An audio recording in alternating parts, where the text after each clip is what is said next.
단호히 말씀드릴 수 있습니다. 베트남 사람들은 은혜를 모르는 나라입니다. 그리고 이사가리만큼 한국을 낮잡아 보면서 열등감을 품고 욕하면서도 또 반대로 일본은 이유 없이 마냥 좋아합니다. 메이드 인 재팬이라면 말 그대로 한 장에서 어떻게든 손에 넣으려고 혈안이 되고 그들 말로 한국은 자신들을 무시하고 못살게 구는 사람들이라고 흉보죠. 실제로 베트남 길거리에만 가봐도 일본산 오토바이, 자동차가 즐비하니 말입니다. 그런데 이런 베트남에서 우리의 K9 자주포 20문, 총 3억 달러, 하나로 약 4,300억 원 규모의 수입을 추진하고 있다고 해서 화제입니다. 그런데 여전히 우려하는 목소리가 큽니다. 공산권에 우리 무기체계를 수출해도 될지에 대한 의문인데요. 이유는 있습니다. 빨간 바탕에 노란 별을 그린 국기를 쓰는 나라라는 점도 경계 대상이긴 하지만 그보다는 베트남이 항상 우리 뒤통수를 치며 우리 기업들을 괴롭혀온 전과가 많은 나라이기 때문인데요. 실제로 최근에는 베트남 최대 경제도시인 호치민시에 17년 만에 지역 내 최초 지하철을 개통하기도 했는데 중요한 일은 한국이 다 했는데 돈을 떼어먹어 사업에서 빠진 뒤 결국 마무리하며 스포트라이트를 받은 것은 다름 아닌 일본이어서 큰 화제를 모으기도 했죠. 참 웃기는 사람들이죠. 베트남에 어마어마한 공장을 짓고 핸드폰을 전 세계에서 세 번째로 많이 파는 나라로 만들어졌는데도 결정적인 순간에는 일본을 선택하며 뒤통수를 치고 늘 데모를 하며 더 많은 연봉과 복지놀이를 부르기만 하니까 말이죠. 그래서 베트남이라는 나라를 찾아보니 이들의 민족성을 가장 잘 드러낸 속담 하나를 발견했는데요. 은혜는 잊어도 된다. 하지만 원수는 꼭 갚아라 라는 말이죠. 이들은 뭔가 원하는 게 있을 때는 갖은 아약을 떨면서 요청하면서 마지막에는 꼭 뒤통수를 치는 모습을 보입니다. 그러면서 우리가 보기에는 엇비슷한 나라들인 중국, 태국이나 인도네시아 등 자신들과 척진 나라들에게는 원수를 대하는 것처럼 죽어라 싸움을 거는 건데요. 오늘은 이런 베트남 사람들의 민족성을 정확하게 살펴보면서 K9 자주포 수출에 대한 진행 상황 이모저모를 전해드리려고 합니다. 먼저 잠시 저희 광화문 브리핑 구독 설정도 부탁드리고요. 최근 영국 공영방송 BBC는 왜 공산국가 베트남이 한국 무기를 사려고 하는가라는 기사를 하나 배포합니다. 기자는 이번 거래가 좀 독특하지만 한국과 이해관계가 맞아 정부 간에 이루어지는 계약이라는 점을 짚고 갑니다. 중국과 국경을 맞대고 있으면서도 한국과 베트남 모두 중국을 누구보다 싫어하는 이해관계 때문에 계약이 성사될 수 있었다는 건데요. 그럼에도 이번 계약은 확실히 독특하긴 합니다. 한국과 베트남의 군사교류는 절대로 있을 수 없을 것이라는 게 전문가들의 목소리였거든요. 베트남이 분열된 상황에서 자유월남을 지원했던 한국을 싫어하는 문화가 아직도 팽배하니 말입니다. 심지어 이번 계약은 베트남의 연간 국방 조달 예산의 25에서 30%를 차지할 정도로 거대한 계약이라고 하니 정말로 큰 건이긴 하죠. 그런데 기자는 문제 하나를 제기합니다. 베트남은 단순히 이번에 20문의 포를 구매하는 것에 그치지 않고 베트남 내에서 K9을 자체 생산할 수 있도록 첨단 기술 모두를 싹 제공받기를 희망한다는 건데요. 그건 정말 위험한 딜이라는 게 서구 동맹국들의 우려인 것이죠. 사실 지금까지 베트남은 구소련 시대의 러시아제 무기가 가득한 상황이었습니다. 국제전략문제연구소에 따르면 3,040문 이상의 포를 보유하고 있을 정도로 나름대로 군사 강국이긴 하지만 실상은 그렇지 않습니다. 재래식 무기 중에서도 완전 고물에 가까운 러시아제 무기가 가득하기 때문에 한국산 무기 수입을 시작으로 동남아 지역의 패권을 잡아보겠다는 뜻을 드러내고 있는 상황이고요. 심지어 이번 우크라이나 전쟁을 지켜보며 얻은 교훈이 반영된 것이기도 한데요.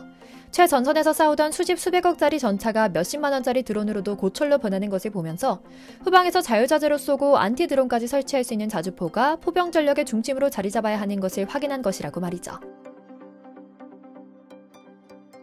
물론 베트콩이 자주포가 없는 건 아닙니다. 월남전에서 확보한 미제 M107 자주포를 다수 보유하고 있긴 하지만 대부분의 무기는 앞서 말씀드린 대로 구소련에서 들어온 것이기 때문에 수십 년 지난 무기죠. 그리고 베트남 사람들의 작은 체격 때문에 포 재장전 자체에도 힘이 붙인다는 것을 여러모로 확인한 결과 자동 포 재장전이 가능한 K9은 그야말로 자주포계의 롤스로이스처럼 느껴진다는 게 정설이고요. 그리고 베트콩은 이 K9을 중국을 향하고 있는 특정 야전 포병연대에 배치할 계획이라고 합니다. 동남아 지역의 군사 전문가인 호주 뉴사우스웨일스 대학교의 칼 테이어 교수는 BBC와의 인터뷰에서 한국 무기를 받아들임으로써 나토 표준 등 서구권에 더 가까운 손길을 뻗는 제스처로 해석해야 한다고 말합니다.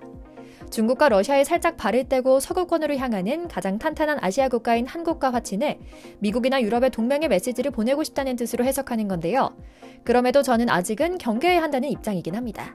당장 같은 권역의 인도네시아가 한국에 수십 조원 분담금을 배째라 하면서 전투기 기술만 쏙 빼가려는 모습을 보이고 있으니 말입니다.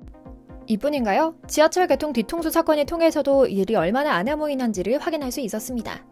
하노이 지하철 건설 사업은 시작된 지 2011년부터 첫 운행까지 10년, 이번에 개통한 호치민은 2012년 착공 이후 무려 12년이란 시간이 지난 후에 결실을 맺는 어려움을 겪었던 건데요. 베트남은 중국 핑계를 댑니다. 어디를 가더라도 빠지지 않는 중국과의 채무 문제로 지하철 운행이 끝도 없이 미뤄졌다는 건데요. 겉만 보면 사실은 사실입니다. 중국이 잘 나가던 시절 1대1로 사업의 일환으로 베트남에 돈을 빌려주고 지하철을 만들어주겠다고 호기롭게 나섰다가 기술 문제와 돈 문제로 무기한 연장하던 상황이었거든요.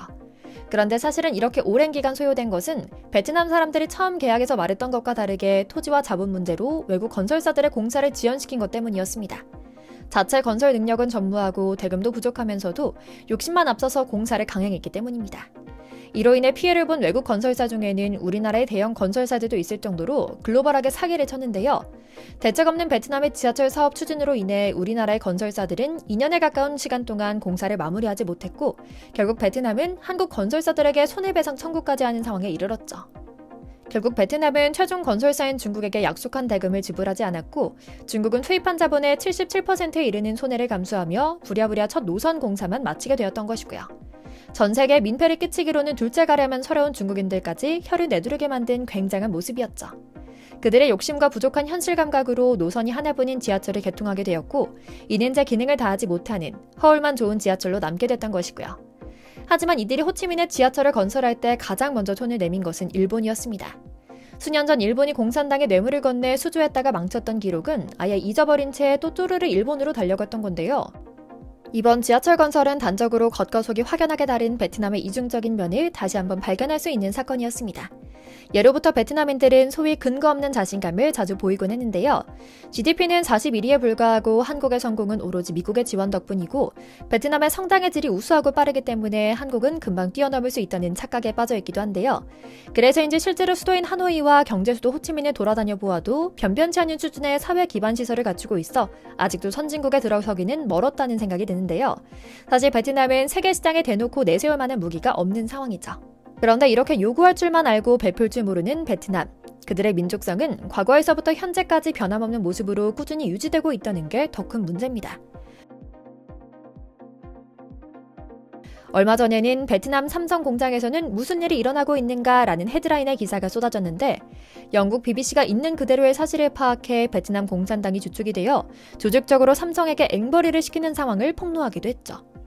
참 웃기는 민족입니다. 급박한 상황 속에서 한국의 도움을 요청하면서도 뒤에서는 악덕한 민족이라며 쏘아대는 모습을 보면서 이제는 베트남이 어떤 언행으로 우리를 실망시킬지 또 벌써부터 걱정이 앞서는데요. 원조 친일 국가인 베트남과 인도네시아는 믿고 걸러야 하는 게 아닌가 하는 생각도 하면서 우리 군사기술이 너무나 쉽게 공산당으로 넘어가진 않도록 경계해야겠다는 생각하면서 오늘 영상 마치겠습니다. 저희 광화문 브리핑 구독, 좋아요도 부탁드리고요. 오늘도 시청해주셔서 감사합니다.